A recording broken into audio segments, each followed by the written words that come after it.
Okay, the topic of discussion today will be Kendall's tau. Kendall's tau একটা non-parametric measure of correlation. Okay. Now the question is যে কোরিলেশনের তো আমরা অনেকগুলো measure already পড়েছি। আমরা স্পিয়ারম্যানস correlation coefficient পড়েছি, sorry curl Pearson's correlation coefficient পড়েছি, আমরা স্পিয়ারম্যানস র্যাঙ্ক কোরিলেশন কোএফিসিয়েন্ট পড়েছি, দেন আমরা কোরিলেশন রেশিও পড়েছি। ওকে, বাট দ্য পয়েন্ট ইজ যে কেন্ডলস টাও কি, মানে কেন্ডলস টাও কেন, কেন্ডলস টাও এর কি রিকোয়ারমেন্ট হঠাৎ করে আসলো।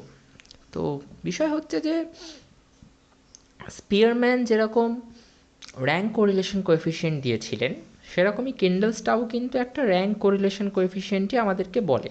মানে কেন্ডলস টাও কিন্তু অ্যাকচুয়ালি একটা র্যাঙ্ক কোরিলেশন কোএফিসিয়েন্ট আমাদের দিয়ে থাকে। আমরা র্যাঙ্ক কোরিলেশন কোএফিসিয়েন্ট পড়ার সময় বারবার দেখেছি যে দুটো ভ্যারিয়েবলকে র্যাঙ্ক করা হয়, দুটো ভ্যারিয়েবলের যে র্যাঙ্ক, দুটো ভ্যারিয়েবলের অবজারভেশন, মানে দুটো ভ্যারিয়েবলের ডেটা পয়েন্ট বা দুটো ভ্যারিয়েবলের ভ্যালু কী কী আছে সেই ভ্যালুগুলো নিয়ে আমাদের কিছু যায় আসে না।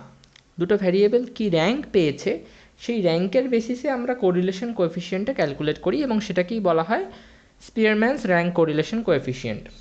বাট দ্য পয়েন্ট ইজ যে প্লাস তোমরা নর্মাল যে কার্ল পিয়ারসন্স কোরিলেশন কোএফিসিয়েন্ট পড়েছো সেখানে তোমরা দেখেছো যে দুটো ভ্যারিয়েবল কন্টিনিউয়াস থাকে, দুটো ভ্যারিয়েবল কন্টিনিউয়াস থাকে। তাহলে এবার কথা হচ্ছে যে কেন্ডলসটাও এমন কি বলবে যেটা স্পিয়ারম্যানস র্যাঙ্ক কোরিলেশন কোএফিসিয়েন্ট বলতে পারেনি। কারণ কেন্ডলসটাও এর ক্ষেত্রেও ব্যাপারটা সেমই, কেন্ডলসটাও এর ক্ষেত্রেও ব্যাপারটা সেম। কীভাবে, যে কেন্ডলসটাও এর ক্ষেত্রেও কিন্তু দুটো ভ্যারিয়েবল অবজারভেশন, দুটো ভ্যারিয়েবলের ডেটা পয়েন্ট বা ভ্যালু, সেটা আমাদের কোনো মাথা ব্যথার বিষয় নয়। আমাদের আলোচ্য বিষয় হবে যে দুটো ভ্যারিয়েবল কী কী র্যাঙ্ক পেয়েছে, সেই র্যাঙ্কের বেসিসে আমরা কোরিলেশন কোএফিসিয়েন্টটা ক্যালকুলেট করার চেষ্টা করি। এবার কথা হচ্ছে সেটা তো স্পিয়ারম্যানও বলেছে, সেটা তো স্পিয়ারম্যানস র্যাঙ্ক কোরিলেশন কোএফিসিয়েন্টও বলে, তাহলে কেন্ডলসটাওয়ের রিকোয়ারমেন্ট কী আসলো বা কেন্ডলসটাও আলাদা কী বলেছে। সো এখানেই বিষয় বা এখানেই পয়েন্টটা যে যখন আমরা স্পিয়ারম্যানস কোরিলেশন কোএফিসিয়েন্ট পড়ি বা কার্ল পিয়ারসন্স কোরিলেশন কোএফিসিয়েন্ট পড়ি, তখন আমরা ধরে নিই যে ভ্যারিয়েবল, যে ভ্যারিয়েবলগুলোকে নিয়ে আমরা কোরিলেশন কোএফিসিয়েন্ট ক্যালকুলেট করছি সেই ভ্যারিয়েবলগুলো নর্মাল ডিস্ট্রিবিউশন ফলো করে। নর্মাল ডিস্ট্রিবিউশন কী সেই সম্পর্কে আমার ক্লাস করানো আছে, তোমাদের যদি মানে জানার থাকে তোমরা সেই লেকচার্সগুলো দেখতে পারো। যদি কোনো ডেটা পয়েন্টগুলোকে মানে ফ্রিকোয়েন্সি ডিস্ট্রিবিউশনে সাজানোর পরে, ধরো কোনো ডেটা পয়েন্ট, সেই ডেটা পয়েন্টকে আমি ফ্রিকোয়েন্সি ডিস্ট্রিবিউশনে সাজালাম, যে ধরো এজ বা যে কোনো ভ্যারিয়েবল, এবং ফ্রিকোয়েন্সি ডিস্ট্রিবিউশন সাজানোর পর ফ্রিকোয়েন্সি ডিস্ট্রিবিউশনটা হয়তো এরকম দেখতে হচ্ছে, ঠিক আছে। এবং এইগুলো থেকে যদি আমি একটা লাইন টানার চেষ্টা করি, সেই লাইনটা এরকম একটা বেল শেপড একটা কার্ভ আসছে, একটা বেল শেপড কার্ভ, এরকম একটা বেল শেপড কার্ভ আসছে। এরকম কার্ভ যদি আসে তাহলে সেটাকে আমরা বলি নর্মাল কার্ভ বা নর্মাল ডিস্ট্রিবিউশন। আমরা বলে থাকি সেই ভ্যারিয়েবলটা নর্মাল ডিস্ট্রিবিউশন ফলো করছে। এইবার কার্ল পিয়ারসন কোরিলেশন কোএফিসিয়েন্ট বা স্পিয়ারম্যানস র্যাঙ্ক কোরিলেশন কোএফিসিয়েন্ট, এই দুটো ক্ষেত্রেই আমরা ধরে নিই যে ভ্যারিয়েবলগুলো নর্মাল ডিস্ট্রিবিউশন ফলো করছে, এবং নর্মাল ডিস্ট্রিবিউশন ফলো করলে সেই ডিস্ট্রিবিউশনটাকে প্যারামেট্রিক ডিস্ট্রিবিউশনও বলা হয়ে থাকে। কি বলা হয়ে থাকে? প্যারামেট্রিক ডিস্ট্রিবিউশনও বলা হয়ে থাকে। কিন্তু কথা হচ্ছে যে কোনো ভ্যারিয়েবল তো নর্মাল ডিস্ট্রিবিউশন নাও ফলো করতে পারে। ধরো কোনো ভ্যারিয়েবলের র্যাঙ্ক আমরা জানি এবং সেই ভ্যারিয়েবলগুলো নর্মাল ডিস্ট্রিবিউশন ফলো করছে না, সেক্ষেত্রে কিন্তু আমরা আর স্পিয়ারম্যানের যে র্যাঙ্ক কোরিলেশন কোএফিসিয়েন্ট সেটাকে অ্যাপ্লাই করতে পারবো না। তো সেক্ষেত্রে আমাদেরকে কাকে অ্যাপ্লাই করতে হবে? কেন্ডলস-টাও র্যাঙ্ক কোরিলেশন কোএফিসিয়েন্ট। কেন্ডলস-টাও যেটা, সেটা অ্যাকচুয়ালি কী বলে? এটা অ্যাকচুয়ালি অ্যাপ্লাই করা হয় নন প্যারামেট্রিক ডিস্ট্রিবিউশনের ওপর। নন প্যারামেট্রিক ডিস্ট্রিবিউশন মানে কি? নন প্যারামেট্রিক মানে হচ্ছে নন নর্মাল, মানে ডেটাটা নর্মালি ডিস্ট্রিবিউটেড নাও হতে পারে, ভ্যারিয়েবলটা নর্মাল ডিস্ট্রিবিউশন ফলো নাও করতে পারে। ভ্যারিয়েবলটা যদি নর্মাল ডিস্ট্রিবিউশন নাও ফলো করে, তাও আমরা এই কেন্ডলস-টাওটা ওটার উপরে অ্যাপ্লাই করতে পারবো, কিন্তু স্পিয়ারম্যানস র্যাঙ্ক কোরিলেশন কোএফিসিয়েন্ট কিন্তু অ্যাপ্লাই করতে পারবো না। ওকে, তাহলে নর্মাল ডিস্ট্রিবিউশন ফলো করছে না মানেই হচ্ছে সেটা নন প্যারামেট্রিক। তাহলে কোরিলেশন কোএফিসিয়েন্ট মাপতে হবে কিসের বেসিসে? অবজারভেশনের বেসিসে না, ভ্যালুর বেসিসে না, র্যাঙ্কের বেসিসে। ভেরিয়েবল দুটো কী কী র্যাঙ্ক পেয়েছে, এক্স আর ওয়াই কী কী র্যাঙ্ক পেয়েছে। এক্স হয়তো 1, জাজ এ হয়তো এক্সকে বলেছে যে এক্সের র্যাঙ্ক 1, ওয়াইকে বলেছে ওয়াইয়ের র্যাঙ্ক হয়তো মানে এক্সকে বলেছে 1 আর ওয়াইকে বলেছে সাপোজ 3। জাজ বি আবার ওয়াইকে বলেছে 1, এক্সকে বলেছে 2, রাইট? এইভাবে যে বিভিন্ন র্যাঙ্ক ভ্যারিয়েবলগুলো পায়, সেই র্যাঙ্কগুলো যখন আমাদের জানা থাকবে এবং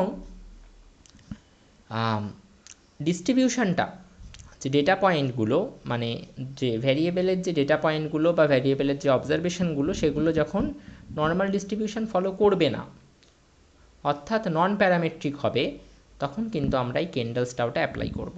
তাহলে কি ফিচার? কোন distribution required? Distribution required? No. Works with any shape, মানে নর্মাল ডিস্ট্রিবিউশন নাও হতে পারে, লগ নর্মালও হতে পারে। লগ নর্মাল কীরকম দেখতে হয়? এরকম। লগ নর্মাল ডিস্ট্রিবিউশনও হতে পারে, বাইনোমিয়াল হতে পারে, পয়জন হতে পারে, যা খুশি হতে পারে। যে কোনো ডিস্ট্রিবিউশনের ক্ষেত্রেই কিন্তু আমরা কেন্ডেলসটাও অ্যাপ্লাই করতে পারি, কিন্তু স্পিয়ারম্যানস র্যাঙ্ক কোরিলেশন কোএফিসিয়েন্ট কিন্তু আমরা অ্যাপ্লাই করতে পারবো না। Works with rank? Yes. Good for small samples? Yes. যদি স্মল স্যাম্পেলও থাকে তার উপরেও কিন্তু কেন্ডেলসটাও অ্যাপ্লাই করা যায়, যেটা কিন্তু অন্য স্পিয়ারম্যানের ক্ষেত্রে বা কার্ল পিয়ারসনের ক্ষেত্রে অ্যাপ্লাই করা যায় না। Sensitive to outliers? No, less sensitive. Karl পিয়ারসনের যে কোরিলেশন কোএফিসিয়েন্ট বা স্পিয়ারম্যানস র্যাঙ্ক কোরিলেশন কোএফিসিয়েন্ট যেটা, সেগুলো কিন্তু আউটলায়ার দ্বারা এফেক্টেড হয়। আউটলায়ার মানে আমি অলরেডি তোমাদেরকে বহুবার পড়িয়েছি, এক্সট্রিম ডেটা পয়েন্ট। সেই এক্সট্রিম ডেটা পয়েন্টের দ্বারা, মানে ধরো কোনো দিন হয়তো টেম্পারেচার চলে এসেছে, মানে টেম্পারেচার ধরো আসছে 28, 29 করতে করতে করতে কোনো একদিন হয়তো টেম্পারেচার চলে এসেছে 56। তো এই 56 ডেটা পয়েন্টটা কিন্তু আউটলায়ার, কারণ সাধারণভাবে এই ডেটা পয়েন্টটা অন্য কোনো ডেটা পয়েন্টের সাথে ম্যাচ করছে না এবং এরকম এক্সট্রিম ডেটা পয়েন্ট খুব একটা পাওয়া যায় না। তো এটা হবে আউটলায়ার। এবার এই আউটলায়ারের দ্বারা কিন্তু কার্ল পিয়ারসনের কোরিলেশন কোএফিসিয়েন্ট দারুণভাবে এফেক্টেড হয়, খুব বেশি পরিমাণে এফেক্টেড হয়। স্পিয়ারম্যানের র্যাঙ্ক কোরিলেশন কোএফিসিয়েন্টও এফেক্টেড হয়, কিন্তু এই কেন্ডেলসটাও কিন্তু লেস সেন্সিটিভ, আউটলায়ারের দ্বারা খুব একটা বেশি এফেক্টেড হয় না। ওকে, ওয়েন ইজ কেন্ডেলসটাও ইউজড? কেন্ডেলসটাও কখন ইউজ করা হয়? তাহলে কেন্ডেলসটা ইউজ করা হয় যখন আমরা দুটো ভ্যারিয়েবলের মধ্যে অ্যাসোসিয়েশন দেখতে চাই। তো এবার কথা হচ্ছে যে এটা তো সেম কথা হয়ে গেল, সে তো কার্ল পিয়ারসনের কোরিলেশন কোএফিসিয়েন্টে ইউজ করা হয় যখন আমরা দুটো ভ্যারিয়েবলের মধ্যে অ্যাসোসিয়েশন বা দুটো ভ্যারিয়েবলের মধ্যে রিলেশন দেখতে চাই, যে একটা ভ্যারিয়েবল বাড়লে অন্য ভ্যারিয়েবলটা কীভাবে চেঞ্জ হচ্ছে, কমছে না বাড়ছে, কী হচ্ছে, রাইট? যে টেম্পারেচার বাড়লে আইসক্রিমের সেলস বাড়ছে না কমছে, টেম্পারেচার কমলে আইসক্রিমের সেলস বাড়ছে না কমছে। তো দুটো ভ্যারিয়েবলের মধ্যে অ্যাসোসিয়েশন রিলেশনশিপ দেখতে চাইলে আমরা কার্ল পিয়ারসনের কোরিলেশন কোএফিসিয়েন্টটা ইউজ করতে পারতাম, স্পিয়ারম্যানের র্যাঙ্ক কোরিলেশন কোএফিসিয়েন্টটা ইউজ করতে পারতাম। কিন্তু কেন্ডেলসটাও এক্সট্রা কোথায় অ্যাপ্লাই করা যায়? যখন ডেটাটা র্যাঙ্কড হবে অর্ডিনালি। এবার তোমরা বলতেই পারো যে ডেটা অর্ডিনালি র্যাঙ্ক হলে তো আমি, মানে ডেটাটাকে র্যাঙ্ক করা হলে আমি তো দিয়েও কাজ চালিয়ে দিতে পারতাম, স্পিয়ারম্যানের র্যাঙ্ক কোরিলেশন কোএফিসিয়েন্টেও কাজ চালিয়ে দিতে পারতাম। কিন্তু এই ক্ষেত্রে সেকেন্ড পয়েন্টটা খুব ইম্পর্টেন্ট, যেখানে বলা হচ্ছে যে কার্ল পিয়ারসনের যে কোরিলেশন কেন্ডেলসটাও যে ভ্যালুটা প্রোভাইড করে, সেটাই কিন্তু আমাদের কোনো অ্যাসাম্পশান ধরে নিতে হবে না যে আমাদের ডেটাটা নর্মাল ডিস্ট্রিবিউশন ফলো করে কি করে না। ডেটা নর্মাল ডিস্ট্রিবিউশন ফলো নাও করতে পারে, নর্মাল ডিস্ট্রিবিউশন এর কোনো রিকোয়ারমেন্ট নেই, নর্মাল ডিস্ট্রিবিউশন ফলো করুক না করুক আমরা কেন্ডেলটাও অ্যাপ্লাই করে দিতে পারি। ঠিক আছে, তো সেটাই এখানে বলা আছে যে you want a non parametric correlation. আমাদেরকে যখন নন প্যারামেট্রিক কোরিলেশন দেখতে হবে, অর্থাৎ কোনো ডেটা বা কোনো ভ্যারিয়েবল যেটা নর্মাল ডিস্ট্রিবিউশন ফলো করছে না, সেক্ষেত্রেও কিন্তু আমরা কেন্ডেলসটাও অ্যাপ্লাই করতে পারি এবং আউটলায়ারের দ্বারা এটা খুব কম এফেক্টেড হয়। স্মল স্যাম্পেল সাইজ ছোটো হলেও কিন্তু আমরা কেন্ডেলসটাও অ্যাপ্লাই করতে পারি। You care about the consistency of order between variables. Consistency যদি আমাকে চেক করতে হয়, সেক্ষেত্রেও কিন্তু আমি কেন্ডেলসটাও দিয়ে অ্যাপ্লাই করতে পারি, কেন্ডেলসটাওটা অ্যাপ্লিকেবল। ওকে, নাও সিচুয়েশন, দুটো টিচার স্টুডেন্টদেরকে র্যাঙ্ক করেছে, আমরা কি কেন্ডাসটা ইউজ করতে পারবো? ইয়েস। র্যাঙ্কস আর অর্ডিনাল। কেন? কারণ র্যাঙ্কগুলো অর্ডিনালি করা হয়েছে। অর্ডিনালি ইন দ্য সেন্স, আমি তোমাদেরকে একটুখানি এটা বলে দিই, নমিনাল আর অর্ডিনাল। ধরো আমি জেন্ডারকে র্যাঙ্ক করলাম, মানে জেন্ডারকে আমি বললাম যে 0 মানে মেল, 1 মানে ফিমেল। তো আমার কাছে জেন্ডারের যে ভ্যারিয়েবল আছে, আমার কাছে 10 জন স্টুডেন্টের ডেটা আছে, ডেটা পয়েন্ট আছে। তো প্রথম স্টুডেন্টটা হচ্ছে ধরো 0 মানে মেল, 1 মানে ফিমেল। তো প্রথম স্টুডেন্টটা কি মেল, তার আমি 0 লিখলাম, তারপরেরটা ফিমেল 1 লিখলাম। এইভাবে আমি 0 0 1 0 1 এইভাবে আমি 10টা স্টুডেন্টের ডেটা লিখলাম যে কে মেল কে ফিমেল। তো এবার কথা হচ্ছে, এই যে 0 1 লেখা হলো, এই 0 1টা কিন্তু কোনো অর্ডিনাল না, এটা নমিনাল। নমিনাল মানে কি? যখন আমরা কোনো ক্যাটাগরিক্যাল ভ্যারিয়েবল, ক্যাটাগরিক্যাল ভ্যারিয়েবল মানে যেটাকে সংখ্যা দিয়ে মাপা যেতে পারে না, সেই ক্যাটাগরিক্যাল ভ্যারিয়েবল, জেন্ডার একটা ক্যাটাগরিক্যাল ভ্যারিয়েবল, কারণ মেল না ফিমেল সেটাকে আমি সংখ্যা দিয়ে মাপতে পারবো না। তো এরকম কোনো ক্যাটাগরিক্যাল ভেরিয়েবলকে যখন সংখ্যা দিয়ে রিপ্রেজেন্ট করার চেষ্টা করা হয়, 0 1 বা 2 1 2 3 এরকম কোনো সংখ্যা দিয়ে রিপ্রেজেন্ট করার চেষ্টা করা হয়, তখন তাদের মধ্যে র্যাঙ্ক করা সম্ভব কি সম্ভব নয়, সেটার ভিত্তিতে দুটো ক্যাটাগরি তৈরি হয়, একটা নমিনাল একটা অর্ডিনাল। কি বললাম? যখন একটি ক্যাটাগরিক্যাল ভ্যারিয়েবল থাকে, সেই ক্যাটাগরিক্যাল ভ্যারিয়েবল যাকে সংখ্যা দিয়ে মাপা সম্ভব না, সেই ক্যাটাগরিক্যাল ভ্যারিয়েবলকে যখন আমরা কোনো একটা নাম্বার 0 1 বা 1 2 3 এগুলো দিয়ে রিপ্রেজেন্ট করতে চাই, সেই ক্যাটাগরিক্যাল ভ্যারিয়েবলের ডেটা পয়েন্ট বা অবজারভেশনগুলোকে যখন আমরা 0 1 বা 1 2 3 কোনো ভ্যালু দিয়ে রিপ্রেজেন্ট করতে চাই, তখন দুটো বিষয় আমাদেরকে দেখতে হয়, র্যাঙ্ক করা যাবে নাকি র্যাঙ্ক করা যাবে না। যদি র্যাঙ্ক করা না যায়, যেরকম জেন্ডারের ক্ষেত্রে, যে 0 1 2 মানে 0 1 0 হলে মেল, 1 মানে ফিমেল, এবার কথা হচ্ছে এটা তো কোনো র্যাঙ্কিং হচ্ছে না, এটা আমি জাস্ট বলছি মেল হলে 0 ফিমেল হলে 1, তো এটা কোনো র্যাঙ্কিং হলো না। যখন র্যাঙ্ক করা যাবে না, কোনো ক্যাটাগরিক্যাল ভ্যারিয়েবলকে র্যাঙ্ক করা যাবে না, তখন আমরা সেটাকে বলি নমিনাল ভ্যারিয়েবল। আর অর্ডিনাল ভ্যারিয়েবল কি? ধরো এডুকেশান, এবার এডুকেশনকে তো আমি র্যাঙ্ক করতে পারবো কীভাবে? ধরো আমার কাছে যে 10টা স্টুডেন্ট আছে, তার মধ্যে প্রথম যে স্টুডেন্টটা, সে ধরো মাস্টার্স কমপ্লিট বা সে পিএইচডি কমপ্লিট করে ফেলেছে, তাকে আমি বললাম যে তোমার র্যাঙ্ক কিন্তু তাহলে 1। তারপরে আরেকজন আছে, সে হয়তো গ্র্যাজুয়েশন করেছে বা সে হয়তো মাস্টার্স কমপ্লিট করেছে, তার র্যাঙ্ক আমি দিলাম 2। আরেকজন আছে, সে হয়তো অনলি গ্র্যাজুয়েশন কমপ্লিট করেছে, তার র্যাঙ্ক আমি দিলাম 3। তারপরে যে এসেছে, সেও মাস্টার্স কমপ্লিট করেছে, তার র্যাঙ্ক আমি দিলাম 2। তারপরে যে এসেছে, সে হয়তো হায়ার সেকেন্ডারি পাস করেই চলে এসেছে, তার র্যাঙ্ক আমি দিলাম 4। এবার এই এডুকেশনটাকে কিন্তু আমরা 1 2 3 4 দিয়ে রিপ্রেজেন্ট করলাম, কিন্তু এইগুলোকে কিন্তু র্যাঙ্কিং করা গেল, এটাকে কিন্তু র্যাঙ্কিং করা গেল। এবং যে ভ্যারিয়েবলকে র্যাঙ্কিং করা যায়, যে ক্যাটাগরিক্যাল ভ্যারিয়েবলকে র্যাঙ্কিং করা যায়, তাকে আমরা বলি অর্ডিনাল। তাহলে দুটো টিচার স্টুডেন্টদেরকে র্যাঙ্ক করেছে, সেখানে আমরা কেন্ডাসটাও অ্যাপ্লাই করতে পারবো? হ্যাঁ পারবো। কেন পারবো? কারণ র্যাঙ্কস আর অর্ডিনাল, যে র্যাঙ্কিংটা করা হয়েছে সেটা অর্ডিনালি করা হয়েছে, ঠিক আছে? এবং সবসময় মাথায় রাখবে, অর্ডিনালি র্যাঙ্কিং করা হলে, একমাত্র অর্ডিনালি ইন দ্য সেন্স র্যাঙ্ক করা হচ্ছে মানেই ওটা অর্ডিনাল, ঠিক আছে? এবার অর্ডিনাল আছে বা র্যাঙ্ক আছে, একমাত্র এই ক্ষেত্রেই কিন্তু আমরা কেন্ডাসটাও অ্যাপ্লাই করতে পারি। এই জেন্ডার এরকম কোনো ভ্যারিয়েবলের ক্ষেত্রে কিন্তু আমরা আবার কেন্ডাসটাও অ্যাপ্লাই করে দিতে পারবো না, কারণ এই ক্ষেত্রে কিন্তু এগুলো কিন্তু র্যাঙ্ক না বা এগুলো কিন্তু অর্ডিনাল না। তো এই ক্ষেত্রে কিন্তু আমরা কেন্ডাসটাও অ্যাপ্লাই করতে পারবো না। এক্ষেত্রে পারবো, এডুকেশান এক্ষেত্রে আমরা পারবো, কারণ এইগুলো র্যাঙ্ক, এগুলো ordinal. Comparing ratings from 2 reviewers, দুটো রিভিউয়ার রেটিং দিয়েছে কোম্পানিকে। কেন পারবো কেন্ডাসটাও অ্যাপ্লাই করতে? কারণ রেটিং যে দেওয়া হয়েছে, সেটা কেউ 1 স্টার দিয়েছে, কেউ 3 স্টার দিয়েছে, যার ভালো লেগেছে সে 5 স্টার দিয়েছে, যার একদম খারাপ লেগেছে সে 1 স্টার দিয়েছে, যার মোটামুটি লেগেছে সে 4 স্টার দিয়েছে। তো এই র্যাঙ্কিং বা এই রেটিংগুলো কিন্তু অর্ডারে আছে, একটা র্যাঙ্কে আছে। স্মল ডেটা সেট আছে, এবং আমরা দেখতে চাইছি যে ভ্যারিয়েবলগুলো একসাথে রাইজ করছে কি করছে না, একসাথে কোনো চেঞ্জ আসছে কি আসছে না। তো সেক্ষেত্রেও কিন্তু আমরা কেন্ডাসটাও অ্যাপ্লাই করতে পারবো, কারণ এক্ষেত্রে non parametric, small data set মানে আর ওটাতে নর্মাল ডিস্ট্রিবিউশন দেখার কোনো মানে হয় না। স্মল ডেটা সেট মানে ওটাতে নর্মাল ডিস্ট্রিবিউশন আসবে না, নর্মাল ডিস্ট্রিবিউশন না আসলে আমরা সেটাকে নন প্যারামেট্রিক বলি। তো যেহেতু এটা নন প্যারামেট্রিক এবং নন প্যারামেট্রিক ডিস্ট্রিবিউশনের ক্ষেত্রে কেন্ডাসটাও আমাদের কাছে একটা খুব ভালো অপশান, তো আমরা এটাকে অ্যাপ্লাই করব। টু কন্টিনিউয়াস ভেরিয়েবল, দুটো কন্টিনিউয়াস ভেরিয়েবল এবং তাদের মধ্যে নর্মাল ডিস্ট্রিবিউশনও আছে। তো প্রথম কথা, কেন্ডেলসটাও তো নর্মাল ডিস্ট্রিবিউশনের উপর অ্যাপ্লাই করা যেতে পারে, তাতে কোনো সমস্যা নেই, কিন্তু কন্টিনিউয়াস ভেরিয়েবল হলে কেন্ডেলসটাও অ্যাপ্লাই করা যায় না।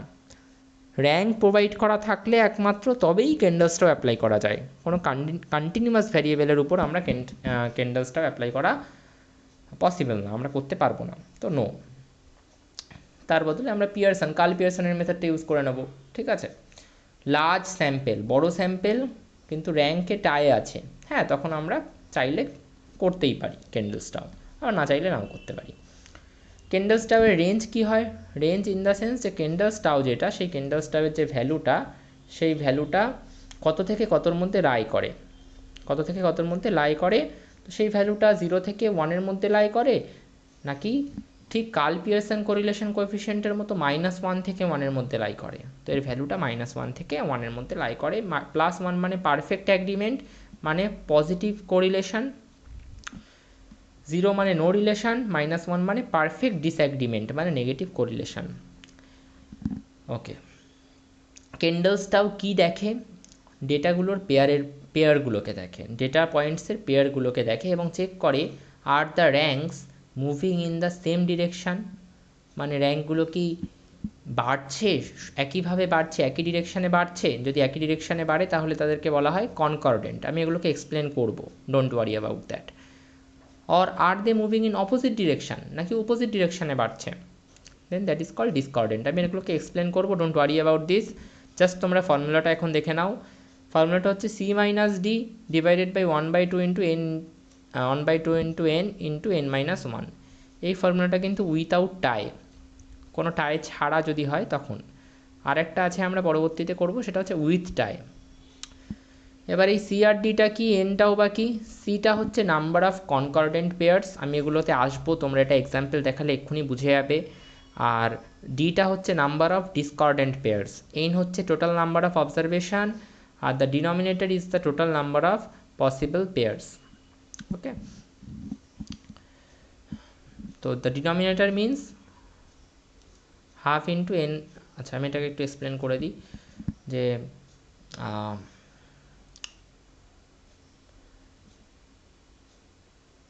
the denominator is basically the half into n minus 1. Okay, this is the number of possible pairs, total number of possible pairs. এই পার্টটাতেও আমি আসছি, আমি জাস্ট একটা এক্সাম্পলের থ্রুতে যেতে চাইছি যাতে বিষয়টা সিম্পল হয়। তো দেখো, এখানে একটা এক্সাম্পল দেওয়া আছে। স্টুডেন্ট ওয়ান যে আছে তাকে টিচার, আমি একটু কালারটাকে লাইট করে নিই, তাকে টিচার 1 বলেছে তার র্যাঙ্ক 1 হবে, টিচার বিও বলেছে হ্যাঁ ওর র্যাঙ্ক 1ই হওয়া উচিত। স্টুডেন্ট 2 যে আছে তাকে টিচার 1 বলেছে, টিচার এ বলেছে তোমার র্যাঙ্ক 2, টিচার বি বলছে না ওর র্যাঙ্ক 3, এবং ও র্যাঙ্ক 2 দিয়েছে কাকে? টিচার বি কাকে র্যাঙ্ক 2 দিয়েছে? স্টুডেন্ট 3কে র্যাঙ্ক 2 দিয়েছে। টিচার এ র্যাঙ্ক 3 দিয়েছে কাকে? টিচার এ র্যাঙ্ক 3 দিয়েছে স্টুডেন্ট 3কে। স্টুডেন্ট 4 যে, তাকে টিচার এও র্যাঙ্ক 4 দিয়েছে, স্টুডেন্ট বিও, এই টিচার বিও র্যাঙ্ক 4 দিয়েছে। এবার আমরা চেক করব all possible pairs, student 1 versus 2, 1 versus 3 etcetera. আমরা খুঁজে বের করব যে how many concordant agree in order আর how many discordant disagree in order are there. এবার তোমরা এটা বোঝো খুব সিম্পলি। সি 5 পেয়ার্স অ্যাগ্রি, কীভাবে? তো এর বিষয়টা হচ্ছে যে টিচার এ স্টুডেন্ট 1কে বলল যে তোমার র্যাঙ্ক কিন্তু 1, টিচার বিও বলল যে র্যাঙ্ক 1। এবার দ্য পয়েন্ট ইজ যে তোমরা এটা দেখো, 1 minute, just give me 1 minute break, 1 minute break please.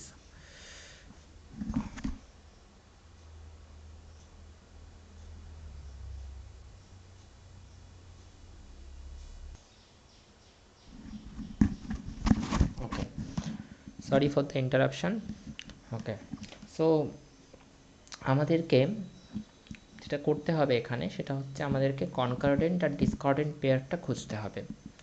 তো তার জন্য আমাদেরকে যেটা করতে হবে, আমাদেরকে বুঝতে হবে এটা যে চারজন স্টুডেন্ট 1 2 3 4 যে চারজন স্টুডেন্ট আছে, সেই চারজন স্টুডেন্টের আমি যদি ধরো একটা নাম দিয়ে দিতেই পারি চাইলে, যে ধরো এদের আমি নাম দিলাম এম এন ও পি, নামটা দিলাম জাস্ট বোঝার সুবিধার্থে।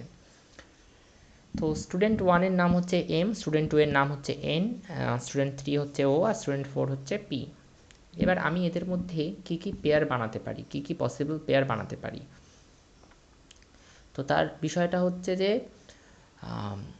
চারজন স্টুডেন্ট এবং আমি কতগুলো করে পেয়ার বানাতে চাইছি, আমি দুটো দুটো করে পেয়ার বানাতে চাইছি।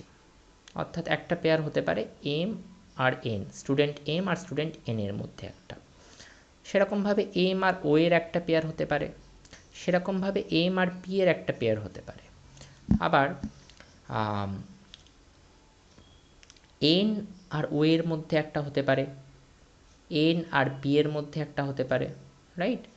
আর কোনো পেয়ার কি হতে পারে, এম এন, এম এর সাথে সবার পেয়ার হয়ে গেছে, এম এন এমও এমপি, এন এর সাথে এন ও এনপি হয়ে গেছে, ও এর সাথে পি হয়ে গেছে, ও এর সাথে এন হয়েছে, ও এর সাথে এমও হয়েছে, পাঁচটা পেয়ার হচ্ছে। আচ্ছা, ও এর সাথে এন হয়েছে, ও এর সাথে এম হয়েছে, ও এর সাথে পিও হয়েছে, ওকে। আর কোনো পেয়ার যেটা আমরা মিস করছি সেটা হচ্ছে এম এন নিয়েছি, এম ও নিয়েছি, এম পিও নিয়েছি, তাহলে হ্যাঁ এম এর কমপ্লিট, এম এর সাথে ও নিয়েছি, ওম এর সাথে পিও নিয়েছি, এন এর সাথে এম নিয়েছি, এন এর সাথে এম নিয়ে লাভ নেই, মানে একই ব্যাপার, এন এর সাথে এম নিয়েছি, এন এর সাথে ও নিয়েছি, এন এর সাথে পি নিয়েছি, হয়ে গেল। পি এর সাথে ওটা নিইনি একদম, এটাই বাকি আছে, ও এর সাথে পি বা পি এর সাথে ও, এটা নিইনি। তাহলে টোটাল আমি যদি দুটো দুটো করে পেয়ার বানাতে চাই, দুটো স্টুডেন্টকে নিয়ে আমি যদি পেয়ার বানাতে চাই, তাহলে আমি টোটাল কটা পেয়ার বানাতে পারবো, 6টা। এবার এটা বের করার একটা প্রসেস আছে, সেই প্রসেসটা কি, সেই প্রসেসটা হচ্ছে তুমি যদি টোটাল তোমার কাছে কটা স্টুডেন্ট আছে, 4টে, তাহলে 4 লেখো, কম্বিনেশন বানাও, কটার তুমি পেয়ার বানাতে চাও, দুটোর তুমি পেয়ার বানাতে চাও, তাহলে 2 লেখো, 4c2 ক্যালকুলেট করো। 4c2 কীভাবে ক্যালকুলেট করে, 4 ইন্টু 3, অর্থাৎ উপরে 4 ইন্টু 3 আর নিচে হবে হচ্ছে 2 ইন্টু 1, এটাকে ক্যালকুলেট করলেও তুমি 6ই পাবে, রাইট। তো এখান থেকেও তুমি বুঝতে পারবে যে হ্যাঁ আমি 6টা টোটাল পেয়ার বানাতে পারবো। টোটাল কটা পেয়ার বানাতে পারবো, 6, total 6 number of pairs I can prepare, okay. So এটাকে আমি মুছে দিলাম because it is not required here. এবার আমি প্রত্যেকটা পেয়ারের মধ্যে কম্পেয়ার করব। প্রথম পেয়ারটা কি, M R N. M R N এর মধ্যে দেখো, স্টুডেন্ট এম টিচার এ এর থেকে কি র্যাঙ্ক পেয়েছে, স্টুডেন্ট এম যে টিচার এ এর থেকে র্যাঙ্ক পেয়েছে সেটা হচ্ছে 1, আর স্টুডেন্ট এন সে টিচার এ এর থেকে কি র্যাঙ্ক পেয়েছে, সে টিচার এ এর থেকে র্যাঙ্ক পেয়েছে 2। তাহলে কথা হচ্ছে এই দুটো র্যাঙ্ককে তুমি কম্পেয়ার করো, 1 বড় না 2 বড়, 2 বড়, ভালো কথা। এবার এম আর এন এর মধ্যে কম্পেয়ার করব র্যাঙ্কটাকে, কিন্তু এবার টিচার বি এর র্যাঙ্কটাকে কম্পেয়ার করব। টিচার বি বলছে যে স্টুডেন্ট এম, এইটা হচ্ছে এম এর র্যাঙ্ক, ওকে, আর এটা হচ্ছে এন এর র্যাঙ্ক, নাকি, হ্যাঁ এটা এম এর র্যাঙ্ক, এটা এন এর র্যাঙ্ক, ঠিক আছে, হ্যাঁ। এক মিনিট, হ্যাঁ।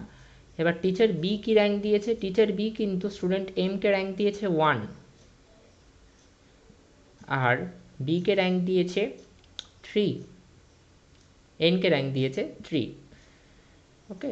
টিচার এ এন কে র্যাঙ্ক দিয়েছে, টিচার এ এম কে র্যাঙ্ক দিয়েছে 1, বি কে র্যাঙ্ক দিয়েছে, একটু কুলে যাচ্ছে 1 মিনিট, টিচার এ এম কে র্যাঙ্ক দিয়েছিল 1 আর এন কে র্যাঙ্ক দিয়েছিল 2, তো আমি সেটা লিখেছি ফার্স্টে, এটা এর, টিচার এর। আর টিচার বি সে যখন আসলো, টিচার বি কী করলো, টিচার বি এম কে র্যাঙ্ক দিল 1, বি কে র্যাঙ্ক দিল 3, তাহলে এক্ষেত্রেও কিন্তু 3টাই বড়। এবার আমি এখান থেকে কি ইন্টারপ্রেট করতে পারি, এখান থেকে আমরা এটা বলতে পারি যে এ কাকে বেশি র্যাঙ্ক দিল, এ কিন্তু এমকে বেশি র্যাঙ্ক দিল এনের থেকে, বিও কাকে বেশি র্যাঙ্ক দিল, এমকেই বেশি বা ভালো র্যাঙ্ক দিল এনের থেকে। তাহলে তারা কি অর্ডারে অ্যাগ্রি করলো না ডিসঅ্যাগ্রি করলো? অর্ডারে ইন দ্য সেন্স কাকে বেশি র্যাঙ্ক দিতে হবে আর কাকে কম র্যাঙ্ক দিতে হবে সেটাতে কি টিচার এ আর টিচার বি অ্যাগ্রি করলো, একমত হলো, না ডিসঅ্যাগ্রি করলো? একমত হলো। কেন? কারণ দুজনেই, টিচার এও এমকে বেশি র্যাঙ্ক দিয়েছে, টিচার বিও এমকেই বেশি র্যাঙ্ক দিয়েছে। তাহলে টিচার এ আর টিচার বি দুজনেই এমকেই বেশি র্যাঙ্ক দিল, তাহলে দে আর অ্যাগ্রিইং ইন অর্ডার। এবং যখন অ্যাগ্রি ইন অর্ডার হবে তখন আমরা ওটাকে বলবো কনকর্ডেন্ট। তাহলে এটা কি হলো? কনকর্ডেন্ট। এবার চলে আসি আমি নেক্সট পেয়ার, যেটা নেক্সট পেয়ার কি আছে? নেক্সট পেয়ার আছে এম আর ও। এম আর ও এর ক্ষেত্রে ভাবা যাক। এম আর ও এর ক্ষেত্রে ফার্স্টে আমি এর র্যাঙ্কগুলো লিখবো, টিচার এর র্যাঙ্ক, তারপরে আমি টিচার বি এর র্যাঙ্ক লিখবো। ওকে, এইভাবেই তোমরা করবে, না হলে কিন্তু এগুলো ডিফিকাল্ট। এম আর ও এর ক্ষেত্রে এম, টিচার এ এমকে কত র্যাঙ্ক দিয়েছে? টিচার এ এমকে র্যাঙ্ক দিয়েছে 1, তাহলে 1 লিখি।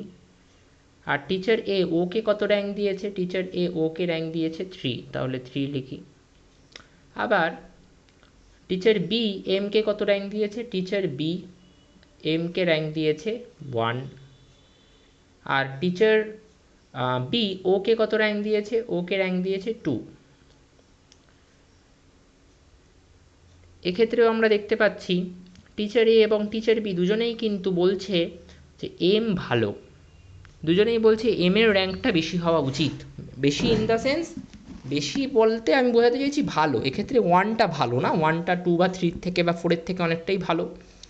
তাহলে দুজনেই একমত পোষণ করছে যে হ্যাঁ, এম এর র্যাঙ্কটা ভালো হওয়া উচিত, এম এর র্যাঙ্কটা 1-এর দিকে থাকা উচিত বা ভালো হওয়া উচিত। এই দুটো লেস দ্যান সাইন চলে এসেছে। আগেরটাতেও দুটো লেস দ্যান সাইন চলে এসেছিলো। যখনই লেস দ্যান সাইন আসছে বা দুটো লেস দ্যান সাইন একই দিকে হচ্ছে, তার মানে আমরা বুঝতে পারছি দুজনেই বলতে চাইছে যে এম এর র্যাঙ্কটা ভালো হওয়া উচিত, ও এর র্যাঙ্কটা খারাপ হওয়া উচিত। আগেও দুজনে এটাই বলতে চেয়েছিল যে এম এর র্যাঙ্কটা ভালো হওয়া উচিত, এন এর র্যাঙ্কটা খারাপ হওয়া উচিত। তাহলে এখানেও কিন্তু তারা অ্যাগ্রি করছে, সো এটাও কিন্তু কনকর্ডেন্ট। নেক্সট, আচ্ছা আমি এটাকে একটুখানি আমি এটাকে কপি করে একটা কাজ করি, নিচে নিয়ে আসি, নাহলে বুঝতে সমস্যা হবে তোমাদের।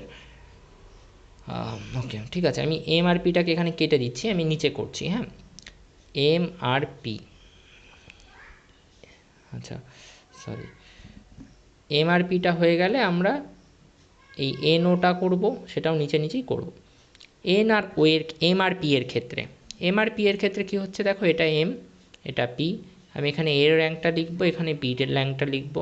তাহলে এমকে এ কি র্যাঙ্ক দিয়েছে 1 এবং পিকে এ কি র্যাঙ্ক দিয়েছে 4, তাহলে 1 আর 4।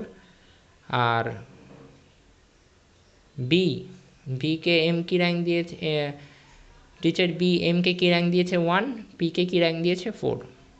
তাহলে এই ক্ষেত্রেও দুজনেই একই মতামত পোষণ করছে যে হ্যাঁ, এম অনেক ভালো, এম এর র্যাঙ্কটা ভালো হওয়া উচিত। তাহলে এক্ষেত্রেও কিন্তু কনকর্ডেন্টই হলো।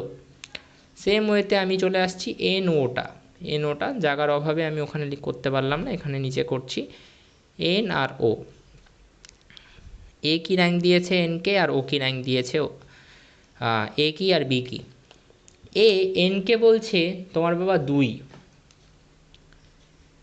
এ ওকে বলছে তোমার বাবা 3, বি এনকে বলছে তোমার 3, আর বি ওকে বলছে তোমার কিন্তু 2। এবার দেখো, এইবারই মজা, যে এ বলছে এন এর র্যাঙ্কটা ভালো হওয়া উচিত, এন এর র্যাঙ্কটা 2 হওয়া উচিত, মানে কম ইন দ্য সেন্স ভালো হওয়া উচিত। আর বি কি বলছে, বি বলছে না, এন এর র্যাঙ্কটা 3 মানে কি খারাপ? তো 2 নিশ্চয়ই ভালো 3-এর থেকে, র্যাঙ্ক হিসেবে দেখতে গেলে 2 র্যাঙ্কটা তো অবশ্যই 3-এর থেকে ভালো। তাহলে এইবার কিন্তু আমরা এই জিনিসটা পেলাম না, এতক্ষণ ধরে দুটো লেস দ্যান পাচ্ছিলাম, বা আমরা দুটো গ্রেটার দ্যানও পেতে পারি। দুটো লেস দ্যান পাই বা দুটো গ্রেটার দ্যান সাইন পাই, আমরা কি বলবো? কনকর্ডেন্ট হচ্ছে, তারা অ্যাগ্রি করছে অর্ডারটা নিয়ে। কিন্তু এখানে কিন্তু তারা অ্যাগ্রি করছে না।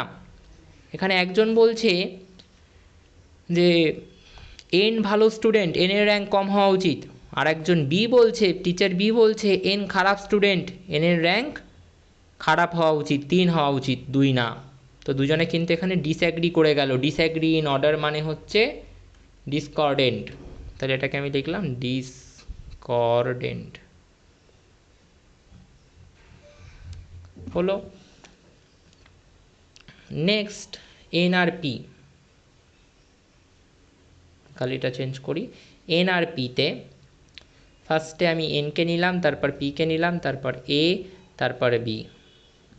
এন আর পি, এনকে এ, টিচার এ র্যাঙ্ক দিয়েছে 2, পিকে দিয়েছে 4, তাহলে 2, 4। টিচার বি, সে এনকে কি দিয়েছে? টিচার বি এনকে দিয়েছে 3, পিকে দিয়েছে 4। দুটো অ্যারো দেখো একই দিকে। এবার arrow in the sense, arrow বলা উচিত না, গ্রেটার দ্যান বা লেস দ্যান সাইনটা দুটো একই দিকে আছে। টিচার এ এর জন্য একই দিকে, টিচার বি এর জন্যও। এবং দুজনেই মতামত রাখছে যে হ্যাঁ, এনের র্যাঙ্কটা ভালো হওয়া উচিত, এনের র্যাঙ্কটা ভালো হওয়া উচিত পি এর থেকে। এ বলেছে এনের র্যাঙ্ক 2 হওয়া উচিত, বি বলেছে 3 হওয়া উচিত। কিন্তু কম্পেয়ার করলে দেখা যাচ্ছে পি এর থেকে এনের র্যাঙ্ক ভালো হওয়া উচিত, এটা দুজনেই বলছে। কারণ পিকে দুজনেই 4 র্যাঙ্ক দিয়েছে, এবং এ বলছে এন 2 হওয়া উচিত, বি বলছে এন 3 হওয়া উচিত। কিন্তু পি এর থেকে ভালো হওয়া উচিত এনকে, পি এর থেকে এন ভালো স্টুডেন্ট, এটা দুজনেই বলছে। তাহলে এটাও কিন্তু কনকর্ডেন্ট। ওকে, এবং আর একটা বাকি থাকে, সেটা কি? সেটা হচ্ছে ওপি। ওপি, তাহলে ওপিটাও করি।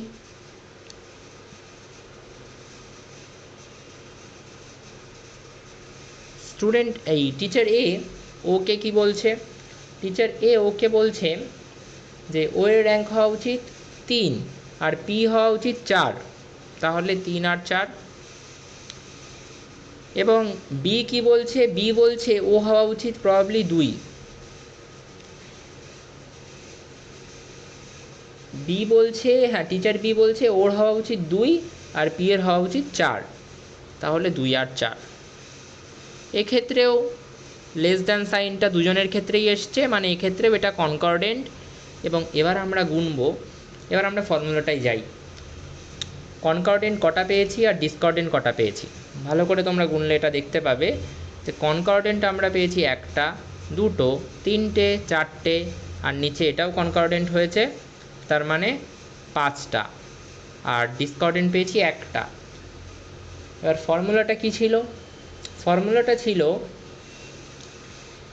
let me just go, c minus d, concordant minus discordant half into n into n minus 1। তাহলে আমি জাস্ট ফর্মুলাটাই বসাই। কনকর্ডেন্ট 5টা, 5 বসিয়েছি। ডিসকর্ডেন্ট কত? ডিসকর্ডেন্ট 1টা, তাহলে 1 বসিয়েছি। বাই 6টা কীভাবে এসেছে? তুমি হাফ ইন্টু n মাইনাস 1 করো, সেটাতেও তোমার 6 আসবে। আর এই 4জন স্টুডেন্ট, তাদের মধ্যে দুটোর কতগুলো পেয়ার বানানো সম্ভব সেটা বের করতে গেলে আমি কি বললাম? 4c2 অ্যাপ্লাই করো। 4c2 অ্যাপ্লাই করলেও তুমি দেখতে পাবে যে হচ্ছে 4c2 অ্যাপ্লাই করলেও, আমি করে দেখালাম তোমাদেরকে একটু আগে, যে 6 হচ্ছে। সেভাবেও তুমি এই ডিনোমিনেটারে 6টা ইয়ে করতে পারো, বা তুমি হাফ ইন্টু n, আচ্ছা এই যেটা আমি এখানে লিখেই রেখেছিলাম, this is half into n minus 1 যেটা, ওকে, সেটাও তুমি এখানে অ্যাপ্লাই করতে পারো। সেটা অ্যাপ্লাই করলেও কিন্তু তুমি 6 পেয়ে যাবে। ওকে, সো কীভাবে অ্যাপ্লাই করবে? n হচ্ছে 4, তাহলে হাফ ইন্টু 4 মাইনাস 1, 2 4কে কেটে দিল, 3 হয়ে গেল, 4 মাইনাস 1 2, তাহলে 3 ইন্টু 2 হয়ে যাবে 6। এখানে 6 আসলো। 0.67 is the value of Kendall's tau. 0.67 মানে আমরা বলতেই পারি যে ফেয়ারলি স্ট্রং পজিটিভ কোরিলেশন। এবার কথা হচ্ছে এই পজিটিভ কোরিলেশনের মানেটা কি? কেন্ডেলস টাউয়ের ভ্যালু তো 0 থেকে +1 মধ্যেও হতে পারে, 0 থেকে -1 মধ্যেও হতে পারে। তাহলে কথা হচ্ছে যে এই পজিটিভ কোরিলেশনের মানেটা কি? সাইনটা পজিটিভ এসছে তাই পজিটিভ কোরিলেশন বলছি, কিন্তু পজিটিভ কোরিলেশন মানেটা কি?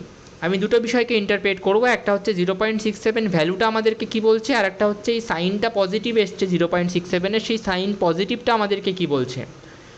তো পজিটিভ সাইনটা আমাদেরকে বলছে the two variables agree in order then disagree. বেশিরভাগ কেস বা মোস্ট অফ দ্য কেসে দুটো ভ্যারিয়েবল এর অর্ডারটা নিয়ে টিচার বা র্যাঙ্ক বা জাজ যারা তাদের মধ্যে অ্যাগ্রি ছিল, ডিসঅ্যাগ্রিটা অনেক কম ছিল, এবং সেটা আমরা ডেটা থেকে দেখতেও পেয়েছি যে তারা বেশিরভাগ জায়গায় অ্যাগ্রি করেছে, র্যাঙ্ক নিয়ে, র্যাঙ্কিং নিয়ে, অর্ডিনালিটি নিয়ে তারা বেশিরভাগ জায়গায় কনকার্ডেন্ট থেকেছে, অ্যাগ্রি করেছে। তো 0.67 মানে কি, মানে প্লাস সাইনটার মানে কি, প্লাস সাইনটার মানে হচ্ছে agree in order then disagree. বেশিরভাগ কেসে অ্যাগ্রি ইন অর্ডারটা বেশি হয়েছে, বা আমরা এটা বলতে পারি, এটা পারলে খাতায় লেখো, যে অ্যাগ্রি ইন অর্ডার অনেক বেশি হয়েছে than disagree in order. Agree in order অনেক বেশি হয়েছে দেন ডিসঅ্যাগ্রি ইন অর্ডার। দুটো স্টুডেন্ট চারটে student M N O P, তাদের র্যাঙ্ক কী হবে সেটা নিয়ে টিচার এ আর টিচার বি এর মধ্যে বেশিরভাগ কেসে অ্যাগ্রি হয়েছে। বেশিরভাগ কেসে টিচার এ আর টিচার বি এর মধ্যে বেশিরভাগ কেসে এম এন ও আর পি এর র্যাঙ্ক কী হবে তাই নিয়ে অ্যাগ্রি হয়েছে দেন ডিসঅ্যাগ্রি।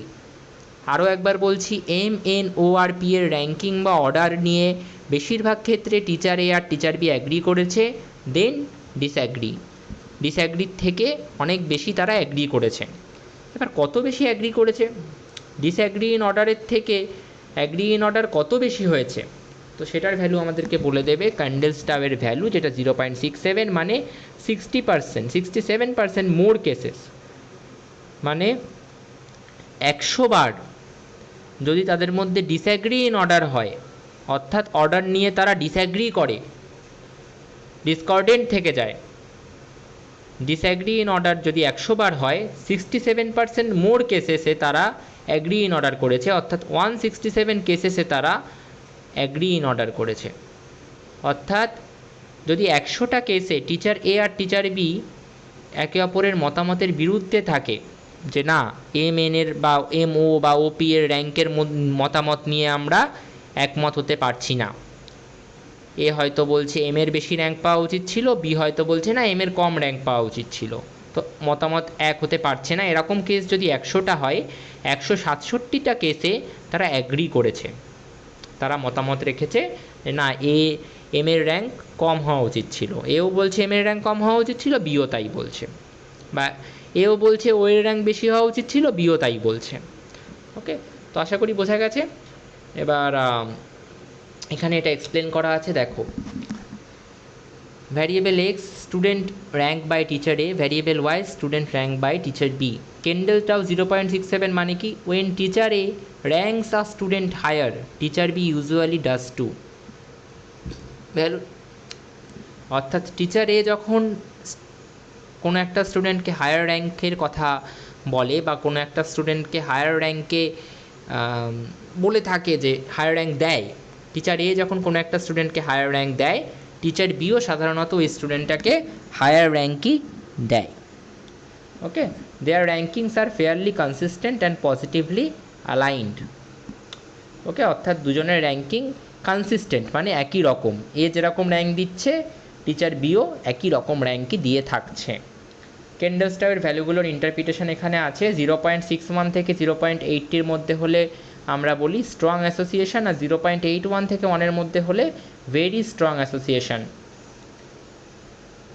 ভ্যালুটা মাইনাসেও চলে যেতে পারে, ভ্যালুটা মাইনাসে গেলে আমরা কি বলবো, আমরা বলবো যে নেগেটিভ অ্যাসোসিয়েশন, মানে ধরো ভ্যালুটা কেন্ডেলস্টাউয়ের ভ্যালুটা এসেছে -0.67, তখন আমরা বলবো যে 100 মানে 67%ই এটা, তখন আমরা বলবো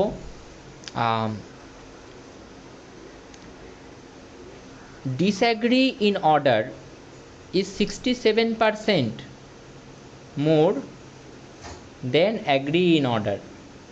অর্থাৎ টিচার এ আর টিচার বি যদি বলে থাকে, টিচার এ আর টিচার বি এর যে র্যাঙ্কিং নিয়ে যে মতামত, র্যাঙ্কিং নিয়ে যে দুজনের মধ্যেকার যে র্যাঙ্কিং 100 বার যদি তারা অ্যাগ্রি করে থাকে, টিচার এ আর টিচার বি 100 বার যদি অ্যাগ্রি করে থাকে যে হ্যাঁ এই স্টুডেন্টের বেশি র্যাঙ্ক হওয়া উচিত ওর থেকে, এও বলছে এর বেশি র্যাঙ্ক হওয়া উচিত, বিও বলছে ওর বেশি র্যাঙ্ক হওয়া উচিত, বা এও বলছে হ্যাঁ এর কম র্যাঙ্ক হওয়া উচিত, বিও বলছে হ্যাঁ ওর কম র্যাঙ্কই হওয়া উচিত, 100 বার যদি ওরা অ্যাগ্রি করে থাকে, ডিসঅ্যাগ্রি করছে কতবার? ডিসঅ্যাগ্রি করছে 167 বার। তখন গল্পটা কিন্তু উল্টে গেল। তখন গল্পটা কি, যে বেশিরভাগ ক্ষেত্রে টিচার এ আর টিচার বি ডিসঅ্যাগ্রি করছে, সহমত পোষণ করতে পারছে না। ওকে, আচ্ছা, আগের এক্সাম্পলটায় কোনো টাইস ছিল না, যদি টাই চলে আসে সেক্ষেত্রে কীভাবে অঙ্ক করতে হবে সেটা আমি এখানে দেখাবো। Example data set with ties, যে এই ক্ষেত্রে দেখো স্টুডেন্ট অবজারভেশন না, ভাবো স্টুডেন্টই, student A B C D, এক্সকে কে র্যাঙ্ক দিয়েছে? Rank by A, rank by B, না এটা র্যাঙ্ক বাই এ রাখাটা ভুল হচ্ছে, rank by suppose M, teacher M, আর র্যাঙ্ক বাই টিচার এন, এইভাবে আমরা করতে পারি।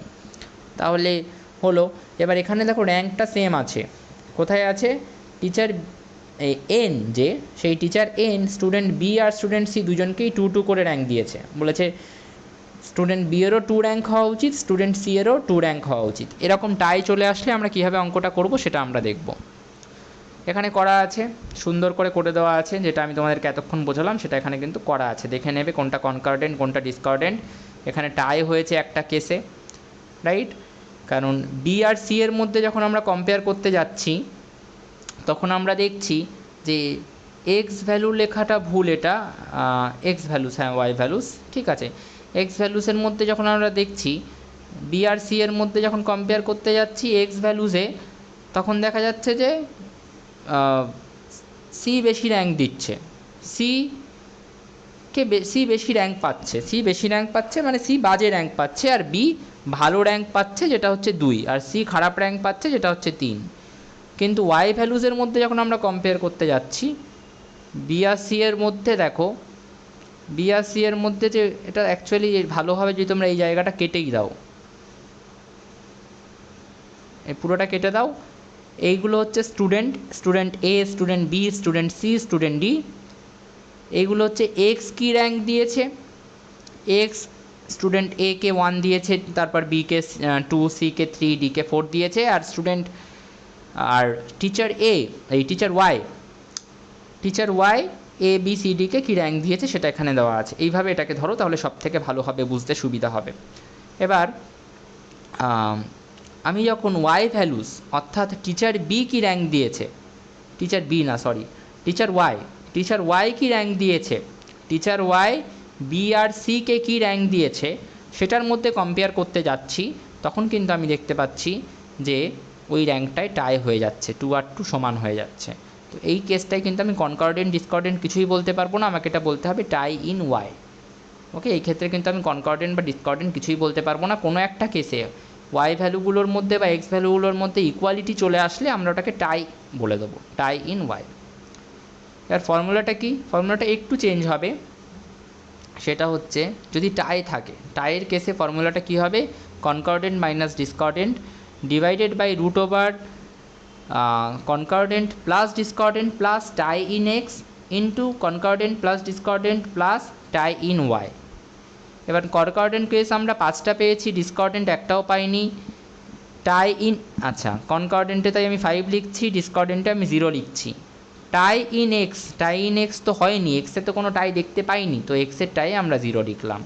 আবার কনকর্ডেন্টে 5, ডিসকর্ডেন্টে 0, আর ওয়াইয়ে টাই কটা হয়েছিল? একটা, তাই একটা ক্যালকুলেট করা হলো। ওকে, এবার কেন্ডেল স্টাবের ইন্টারপ্রিটেশনটা তো তোমরা অলরেডি জানো। ইভেন উইথ আ টাই আমরা কি দেখতে পাচ্ছি? 0.913, মানে very strong and positive correlation দেখা যাচ্ছে। অর্থাৎ অ্যাগ্রি ইন অর্ডার যদি 100টা হয়,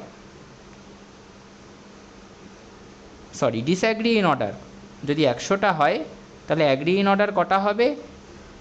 91.3% বেরিয়েছে ভ্যালুটা, মানে 191টা হবে। ঠিক আছে, অর্থাৎ 100টা কেসে যদি টিচার এক্স আর টিচার ওয়াই ডিসঅ্যাগ্রি করে যে হ্যাঁ ওর র্যাঙ্ক বেশি হওয়া উচিত ছিল, একজন বলছে না ওর র্যাঙ্ক কম হওয়া উচিত ছিল, একজন বলছে যে টিচার ওয়াই বলছে যে দেখো সি এর র্যাঙ্কটা কম হওয়া উচিত ছিল, টিচার এক্স বলছে না সি এর র্যাঙ্কটা বেশি হওয়া উচিত ছিল। এরকম 100টা কেসে যদি ওরা ডিসঅ্যাগ্রি করে, 191টা কেসে ওরা অ্যাগ্রি করবে। মানে অনেক বেশি কেসে, অনেক বেশিরভাগ কেসে টিচার এক্স আর টিচার ওয়াই কিন্তু অ্যাগ্রি করছে, অর্ডারে অ্যাগ্রি করছে, যে র্যাঙ্কিংটা দেওয়া হয়েছে সেটাতে অ্যাগ্রি করছে, সহমত পোষণ করছে। ওকে, যদি এক্সেও টাই থাকতো তাহলে এই ভ্যালুটা 0 হতো না, এখানে কিছু একটা বসতো, টি এক্সের ভ্যালুটা কিছু একটা বসতো। যদি এক্সের ঘরে একটা টাই থাকতো তাহলে 1 বসতো, দুটো টাই থাকলে দুটো ট্রু বসতো। এইভাবে আমরা করতে পারি। So this is the concept of Kendall's tau.